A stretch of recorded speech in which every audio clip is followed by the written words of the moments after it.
Following the end of the American Revolution, it was decided that the United States needed a permanent standing army rather than a group of hastily gathered militias, but equally critical was a standing navy. The creation of the Continental Navy, as well as the Marine Corps and Army, had proven necessary to secure freedom from Great Britain, but the future was very uncertain. The Americans knew that they would never be able to compete with the major European powers with regard to massive fleets numbering hundreds of warships. In addition, the building of the great ships of the line was not considered feasible. What was considered most logical was a small fleet of frigates, also called fourth and fifth raters, ships that were fast enough to outrun and outmaneuver the more heavily armored European battleships, but powerful enough to hold their own and defeat the frigates of other nations. And a lot of thought went into their design. What decisions were made regarding the construction of frigates? Why was American warship building the envy of the world? What made American frigates so successful? Hello, I'm Colin Heaton, former history professor, Army and Marine Corps veteran, and welcome to this episode of Forgotten History.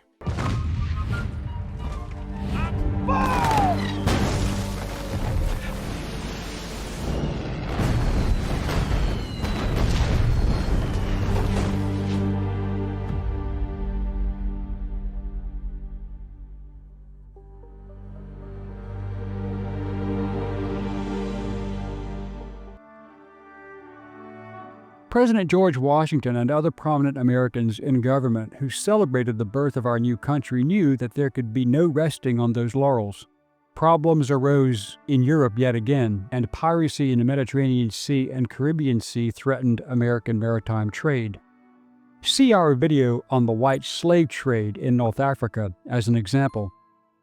The British were attacking American vessels and kidnapping seamen, and the French had started the same practice. In reaction to the growing global concerns, the Naval Act of March 10, 1794 provided $688,888.82, equivalent to about $18.5 million today, to finance the building of 6 frigates, 4 ships to carry 44 guns and 2 ships to carry 36 guns, respectively. The Act also provided the recruitment and salaries for naval officers, sailors, and Marines, and outlined how each ship should be manned in order to operate them. The well-known shipbuilder Joshua Humphreys is credited as the designer of the 6 frigates, but Revolutionary warship captains John Foster Williams, John Barry, and shipbuilders Josiah Fox and James Hackett were also consulted. Humphreys wisely decided on using the most durable and readily available materials available for building the ships, using primarily white pine, longleaf pine, white oak, and, most importantly, southern live oak. Live oak was used for framing as it was strong, dense, and long-lasting, weighing up to 75 pounds per cubic foot, and it grows primarily in coastal areas of the United States from Virginia to Texas, with the most suitable timber found in the coastal areas of Georgia near St. Simon's Island. Ironically, this requirement for live oak was the primary cause of delays in the frigate's construction. The War Department hired shipbuilder John T. Morgan to procure the live oak in sufficient quantities. Captains John Barry, Richard Dale, and Thomas Truxton's 1794 prediction that, quote, "Building these frigates of live oak will certainly be a great savings to the United States, as we are well satisfied that their frames will be perfectly sound half a century hence, and it is very probable they may continue so for a much longer period." Oak and pine had long been used in building ships for centuries, and there were many diverse types of those trees. Oak, being one of the sturdiest hardwoods, was the chosen material by the Europeans, hence the depletion of many trees over the centuries to allow for continued construction. One of the great reasons why Britain wanted to retain the American colonies was due to the abundance of wood for ship construction for the Royal Navy, as well as wood for sale abroad as an export commodity. The use of southern live oak in the building of the original 6 frigates of the new United States Navy can be found in the order to procure the most durable wood in the world, the live oak of Georgia. Building the new U.S. Navy in the 1790s was paramount. As early as 1799, the federal government had passed the Federal Timber Purchasers Act, which included the purchase of Blackbeard's and Grover's Islands for the express purpose of maintaining live oak reserves for the exclusive use of the Navy. The name live oak comes from the fact that evergreen oaks remain green and live throughout winter, when other oaks are dormant and leafless. The name is used in North America, where evergreen oaks are widespread in warmer areas along the Atlantic coast, from southeast Virginia to Florida, west along the Gulf Coast to Louisiana and Mexico, and across the southwest to California. Because live oak trees have a short height and low-hanging branches, the lumber was used in curved parts of the frame, such as knee braces, which are single-piece L-shaped braces that spring forward from the side and support the deck, in which the grain runs perpendicular to structural stress, making for exceptional strength. Because the trees grow in water, the wood is naturally saturated, creating a dense cellulose fiber that is strong, yet also flexible, allowing for reduction in friction in high seas or battle, where the stress is better distributed along the length of the ship. This allows the joists to flex back without splintering or shattering under intense pressure due to its strength and energy absorption, such as from cannonballs and heavy seas. Live oaks were not used for planking because the curved and often convoluted shape of the tree did not lend itself to being milled to planking of any length. This was where white pine was used, which hardens as it ages and has great resistance to water and weather. The U.S. Navy's first fleet of frigates would be powerful enough to engage any frigates of the French or British navies, yet they were also fast enough to evade any ship of the line, and the abundance of live oak and white pine ensured a large supply for future ships. Another benefit to using live oak was the ship's armament. Frigates of the day generally carried 18-pounders, cannons so named for the weight of the cannonballs they fired, and they were heavy. European-built frigates were mostly armed with these cannons. Only ships of the line carried heavier cannons of the 24 to 36-pounder variety. However, because live oak was used, 24-pounders, much heavier than the 18-pounders, could be used in the new frigates as their construction allowed for the weight without sacrificing strength or speed. These heavier guns had greater range and firepower. The designs were also revolutionary for their time, and these frigates had the ability to overpower other frigates, but they were quite capable of superior speed to escape from the ships of the line, and sometimes carried as many as 100 guns. The design was most unusual for the time, a departure from traditional frigate designs seen in Europe. These ships had deeper drafts, were longer on the keel, and narrower on their beam or width. By framing the ship with a diagonal scantling or rib scheme, aimed at limiting hogging, this gave the ships extremely heavy hull planking. The hull had far greater strength than the hulls of other Navy's frigates. This increased strength also allowed for the addition of taller masts and more sails, adding speed. Live Oak built the frames and hulls of the first 6 frigates: USS Constellation, built by David Stoddard in Baltimore, Maryland; USS President, built by Christian Berg in New York; USS Constitution, built by George Claghorn in Boston; USS Philadelphia, and USS Chesapeake, built by Josiah Fox in Gosport, Virginia; USS United States, built by Joshua Humphreys in Philadelphia, Pennsylvania; and USS Congress, built by James Hackett in Kittery, Maine. The most famous of these frigates, as well as the only survivor, is the USS Constitution. Today she is maintained in the Charlestown Navy Yard, National Parks of Boston. The Constitution is a living example of the genius of her construction. Her hull is built of inner and outer white oak horizontal planking with live oak vertical framing sandwiched in between, adding strength. The live oak frames are bolted together in pairs, or braces, and just a few inches of space between each pair for the air to circulate. At the waterline, Constitution's hull is over 22 inches thick, like the other frigates built. The Constitution earned the nickname Old Ironsides during the War of 1812 after the famous battle against HMS Guerriere. Of the 6 original frigates, the USS President was the 7th that was finished and prepared for war. The British gunners and American sailors both observed that the enemy's shot, which struck the hull of the Constitution, bounced off the thick oak sides. The Constitution is the most famous U.S. frigate due to her actions during the War of 1812, when she captured numerous British merchant ships and 5 warships, the aforementioned HMS Guerriere, HMS Java, HMS Pictou, HMS Cyane, and HMS Levant. The British had taken note of the rugged nature of what they called Yankee-built frigates.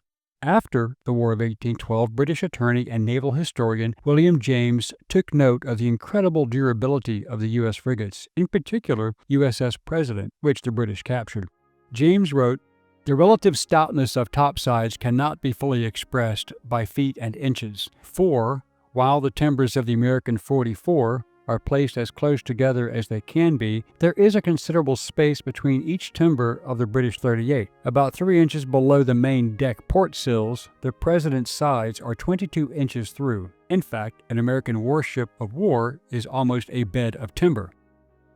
USS President was a 44-gun frigate like Constitution and, as stated, was the last to be completed and launched from New York City on April 10, 1800, with Captain Thomas Truxton in command.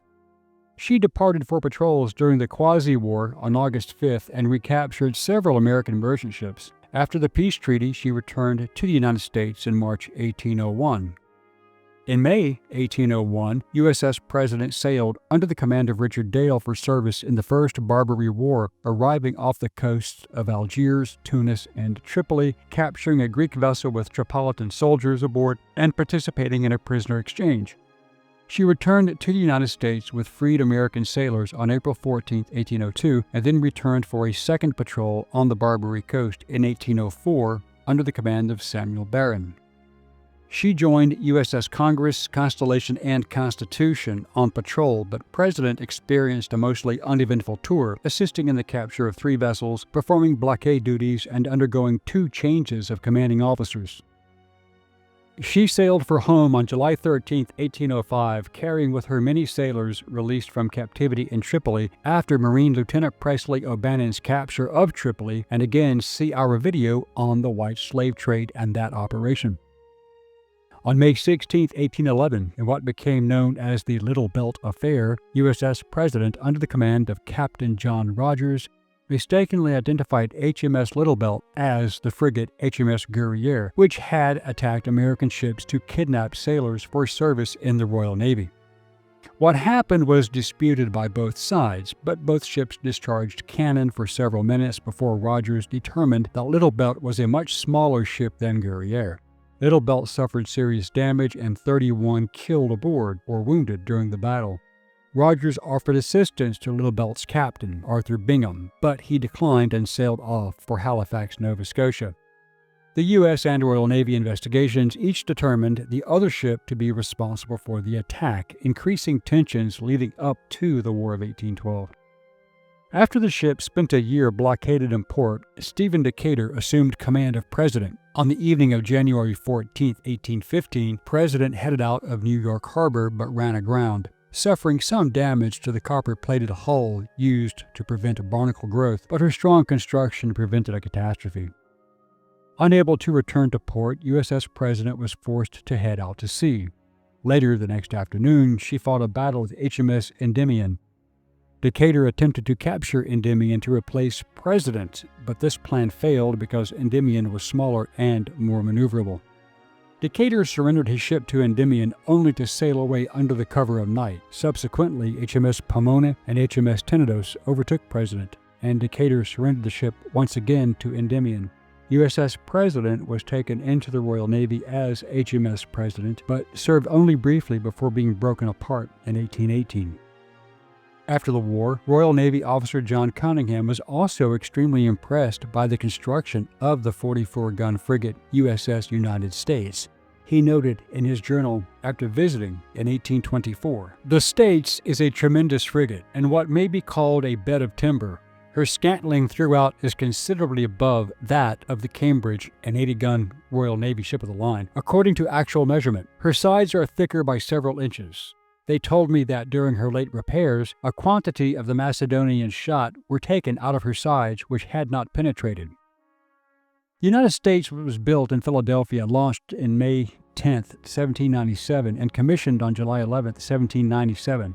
On October 25, 1812, the United States fought and captured the frigate HMS Macedonian, which was referenced. The British ship had fired over 100 cannonballs as well as grape and chain shot to damage rigging and increase American casualties, but nothing penetrated the hull all the way through. In fact, British cannonballs had been trapped by up to 12 inches into the hull without any structural damage to the United States. The USS Constellation was built in Baltimore and launched on September 7, 1797. On February 9, 1799, she made history when she fought and captured the French frigate Insurgente. This was the first major victory by an American-designed and built warship. In February 1800, Constellation fought the French frigate Vengeance. Although Vengeance was not captured or sunk, she was so severely damaged that her captain intentionally grounded the ship to prevent her from sinking to save his crew. The USS Chesapeake was originally planned as a 44-gun ship, but when her construction began in 1798, Josiah Fox altered the original design plan, resulting in a ship carrying only 36 guns. Fox's reason for changing the design is not clear, but may be attributed to construction materials that were diverted to complete Constellation. On June 22, 1807, the Chesapeake Leopard affair occurred when the USS Chesapeake was fired upon by HMS Leopard for refusing to comply with a demand to permit a search for deserters from the Royal Navy. After several quick broadsides from Leopard, to which Chesapeake replied with only one gun, the Chesapeake struck her colors. HMS Leopard refused the surrender, searched the Chesapeake, captured 4 alleged deserters, and sailed on to Halifax, Nova Scotia. Chesapeake was eventually captured on June 1, 1813 by HMS Shannon shortly after sailing from Boston, Massachusetts. Taken into Royal Navy service, she was later sold and broken up at Portsmouth, England in 1820, and many of her timbers were used to build a watermill.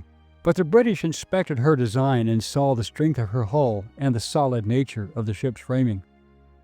USS Congress herself carried 38 guns and was launched on August 15, 1799 from Portsmouth Naval Shipyard under the command of Captain James Seaver for her first voyage on January 6, 1800 to the East Indies. The ship's masts were destroyed in a storm, forcing her return to port for 6 months of repairs. Congress sailed again on July 26 for the West Indies and made uneventful patrols through April 1801. During her career, she captured many merchant ships, but never had a stellar combat career. U.S. Navy continued to expand after the War of 1812 and still required ready access to live oak for repairs and building. There was also competition from civilian shipbuilders, such as the clipper shipbuilders, who also wanted to use live oak in their building. The need was so crucial that President Andrew Jackson, and see our video on him, knew that Europeans were coming into southern shores to steal live oak, especially the British.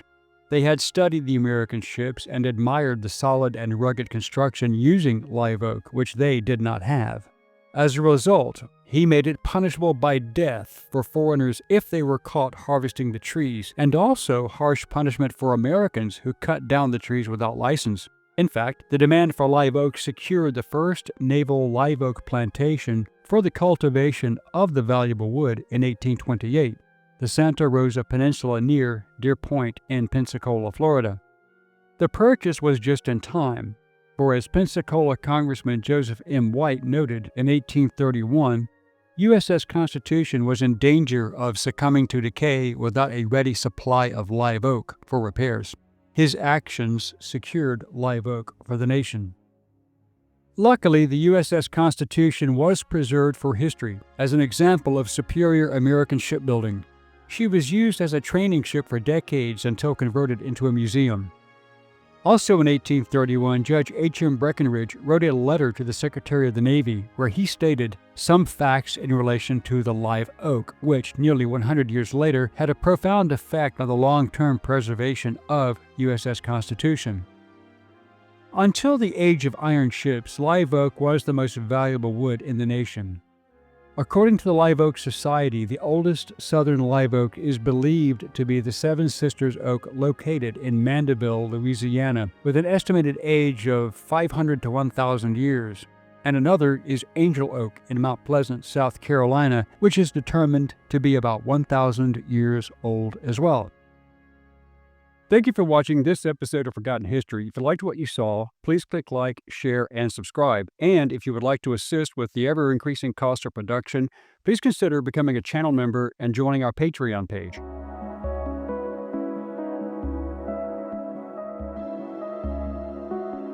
Please check out our merchandise store.